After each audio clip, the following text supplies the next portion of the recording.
Hi, I'm Julia. I'm Jilly. And I'm Allison. And this is Crash Course AP Government. Crash Course.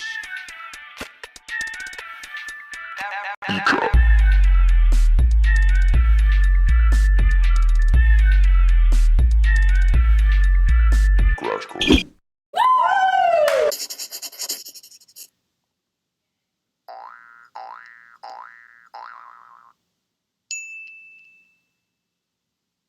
Today we are going to be talking about Interest groups, political parties, and mass media. an interest group is an organization of people sharing a common interest that seeks to influence public policy. Interest groups rise in popularity during social movements when people demand for social or political change. There are four main factors that contribute to the rise of interest groups. 1. Economic developments. These developments create new interests and redefine old ones. 2. Government policies. New policies create new bonds in which leads to groups who have similar interests. 3. Organizational entrepreneurs. These leaders exercise their leadership and encourage the public to follow them on their path to success. 4. Government activities. The more the government is involved in everyday life, the more interest groups arise and try to change the policies the government has brought forth. A few factors that promote interest groups are the size and diversity of the country, religious organizations, and the sharing of power with the three branches of government. Because there are so many different interests in our nations, there are different kinds of interest groups to accommodate them. Institutional interest groups are individuals or organizations representing other organizations. Ever heard of the term, I scratch your back, you scratch mine? Exactly. Membership interest groups form when citizens join groups to get involved in political or civil actions. The actions of these kinds of groups can impact people who aren't even members. Ever heard of the NRA or the League of Women Voters? These kind of groups work to make changes in which can benefit the larger American society. The third kind of interest group is a group labeled the ideological interest group, which attract members by appealing to their political beliefs or opinions. Now, don't tell me. I know what you're thinking. Why would I want to join an interest group? Well, you have come to the right place. People join these groups for social gain, monetary rewards, or purposive incentives. You know, that warm, fuzzy feeling you get when you do something for the greater good. Isn't that nice, Julia? Sure is, Jilly.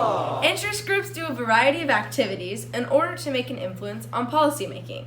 They provide adequate information to the public, give off political cues, and assess representatives, and try to spread their cause by getting outside and fighting for what they believe in. Many interest groups use grassroots lobbying to try to make a change. This kind of lobbying generates public pressure directly on government officials. These people make phone calls to representatives, march for justice, and collect donations to continue to fund their particular cause. Interest groups use civil disobedience to show how necessary change is in our community. Another way they make change happen leads us to our next segment. The interestingly dark side of interest groups. Interest groups, although amazing, can do unlawful things in order to get the outcome they want. These ways of getting around the law comes in many shapes and sizes. Lobbyists for certain organizations use earmarks to sneak in legislation on other bills so they don't need to go through all the hoops to get a simple piece of legislation passed. They also take advantage of the money they have and form political action committees, or PACs, to endorse certain representatives and in return get their legislation approved. Interest groups also operate through a revolving door. This secretive, suspicious door offers jobs within the interest groups to officials currently working in the government. Therefore, political changes are made based on the collective interests of a group. In light of all this suspicious activity, the Lobbying Disclosure Act of 1995 prohibited gifts, travel reimbursements, and extensive PAC donations to officials.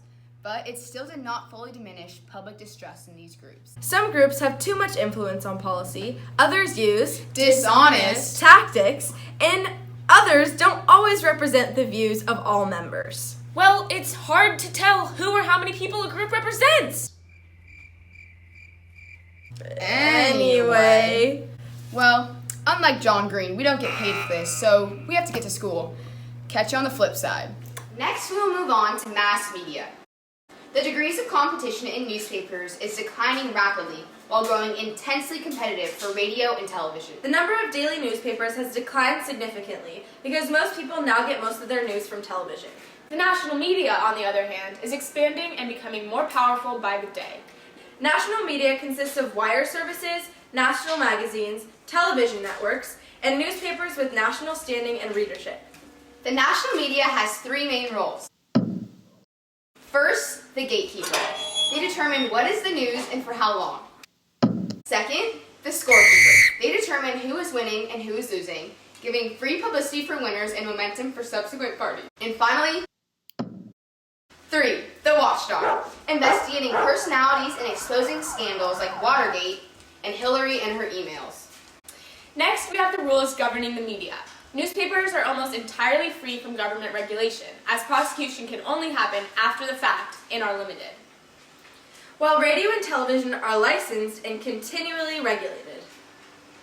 Confidentiality of sources. Reporters want the right to keep the sources confidential, but most states and federal governments disagree. So the Supreme Court allows the government to compel reporters to divulge information in the court if it bears on a crime. Campaigning. For the media's role in a campaign, the equal time rule applies. The equal time rule requires equal access to the media for all candidates at rates no higher than the least expensive commercial rate. National media bias. Members of the national media have different views. The mass media broadcasting industry can be known as decentralized. Some are more self-described and have higher democratic voters than the general public. In simpler terms, the media has a public perception of being liberally biased. However, there is an existence of conservative media outlets which are rapidly growing and have high ratings. In addition, the public constantly questions how what the media writes and says influences how the readers and viewers think. To answer this question, the selective attention of the media can complicate the public's understanding. Where there is a lack in personal knowledge or experience, the media's influence may be greater. Government and the news. Some prominent presidents have influenced mass media in our country's history. Theodore Roosevelt created a systematic cultivation of the press. Franklin D. Roosevelt was the first president to use the media to promote his agenda, sometimes on a daily basis. Comparatively, coverage of Congress and their influences on mass media has never been equal to that of the president. Consequently, many members become resentful of the media. In the end, reporters must strike a balance between expression of views and retaining sources. Next off, we will be learning about political parties! A political party is a group that seeks to elect candidates to public office by supplying them with a label by which they are known to the electorate. In other words, they are groups of citizens who organize to 1. Win elections, 2. Hold public offices, 3. Operate the government, and 4. Determine public policy. Parties exist as many things. They exist as labels in the minds of voters, organizations, and a set of leaders trying to control the legislative and executive branches. They have many functions, but let's break it down into 4 main points. First, recruiting and nominating candidates for public office. Second, running political campaigns. Third, articulating positions on issues. 4, critiquing the policies of the party in power. However, these labels are weakening dramatically, evidenced by the fact that there are more independent voters in split-ticket voting. A split ticket is a ballot on which all candidates are listed under the office for which they are running. Labels aren't the only thing that are weakening. Parties are weakening just as much due to 3 main things. 1. They are closely regulated by state and federal laws. 2. The candidates are chosen through the primaries. And 3. The president is elected separate from Congress. Here we go with yet another list for you guys. This time we will be telling you about types of party systems. One-party systems, which are a political system in which one party exercises total control over the government. For example, China and North Korea both have one-party systems.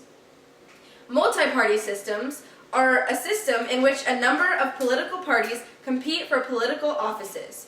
For example, France and Italy are both multi-party systems. Lastly, two-party systems are parties in which 2 major political parties compete for control of public offices. For example, the United States and India both have 2-party systems. Next, let's talk about the Jacksonians. Political participation became a mass phenomenon, and by 1832, presidential electors were selected by popular vote in most states. The party was built from the bottom up rather than the top down. This transformation is illustrated by the abandonment of presidential caucuses composed of congressional members. The caucus system was an effort to unite the legislative and executive branches by giving the former some degree of control over who would have a chance to capture the latter. Well, the Jacksonian system was unable to survive slavery and sectionalism. New Republicans became dominant because of the Civil War, where Republicans relied on Union pride. At this time, most states were dominated by one party, and factions emerged within each of those parties. The Republicans broke into professional politicians, which we call old guards and progressives. Progressives initially shifted between parties to gain power, but then began attacking partisanship when the Republicans became dominant. Ever since the New Deal, progressives pushed measures to reduce parties' power and influence. They wanted stricter voter requirements to reduce fraud. They pressed for civil service reform in order to eliminate patronage, and they also favored nonpartisan elections at city and sometimes state levels. This had some serious effects. It reduced the worst forms of political corruption, and it also weakened political parties. Now, let's talk about party realignments! Party realignments are periods when a sharp shift occurs in the popular coalition supporting one or both parties. The issues that separate the parties change, therefore, the kinds of voters supporting each party change. The shift can occur at the time of the election or shortly after. There are two kinds of realignment. On one hand, a major party is defeated so badly that it disappears and a new party emerges. On the other hand, two existing parties continue, but voters shift their loyalty from one to another. The three clearest cases of realignment took place in 1860, 1896, and 1932. In 1860, the slavery issue fixed new loyalties in the popular mind. In 1896, economic issues shifted loyalties to East versus West. And in 1932, economic depression triggered a new coalition for Democrats. Contrary to popular belief, the year 1980 was not a new realignment. Reagan won the election in 1980 not because of what he stood for, but because he wasn't Jimmy Carter. Speaking of elections, let's get on to elections and campaigns. You've probably noticed that there have been some changes in campaigning techniques. That's because of technology, media, money, and media advertising. Because of these changes, polling better identifies voters' opinions, there is more funding involved with campaigning, and candidates rely heavily on consultant advice. There are many instances where you can run for office, whether it be for student body president, the treasurer of the chess club, Congress, or the president of the United States. With presidential and congressional campaigns, there are a few key differences between the two. Presidents get more voter participation, have to spend more money and brainpower due to their competition, and are allowed private and public funding. When running for Congress, congressional candidates must appeal to more motivated and partisan voters, only allow for private funding, and have a significantly lower voter turnout. PSA: when voting, it's important to be aware of gerrymandering, which is the construction of district boundaries based on certain parties, and malapportionment, the wrongful representation of the population in districts. Now, there are two ways of voting in primary elections. First, closed voting. The type of voting... One... Wait. Go. 2 minutes. Now, there are two ways of voting in primary elections. First, closed voting. This type of voting only allows you to vote within the party you are committed to. Second, open voting. You can vote for whomever you want, no matter your specific party alignment. There are also two types of elections. What was that? You only thought there was one? No. The first one is caucus elections. The voting is public, it takes more time to vote, and it measures the depth of support candidates have from the public. The second type of election are the primary elections. Voting is more private, more people vote, and it measures the breadth or amount of support a candidate gets. Am I boring you that much? Because candidates want to win so badly, they will go to the ends of the earth to reach their goal. This means getting insane amounts of money from donors and using that to fund their campaign. All of this is right and just, but when the campaign is based off of how much money you have, it becomes a matter of how much money is in the bank, instead of how fitted you would be to lead the country. As a result of this, the Federal Election Commission and Bipartisan Campaign Reform Act put limits on campaign contributions as well as limit campaign expenditures. Now let's take a look at the difference between the National Convention, National Committee, and Congressional Campaign Committee. The National Convention has the ultimate power and meets every 4 years to nominate the presidential candidate. The National Committee is composed of delegates from states that manage affairs between conventions. Lastly, Congressional Campaign Committees support the party's congressional candidates. With all that being said, I'm Allison. I'm Julia. I'm Jilly, And this was Crash Course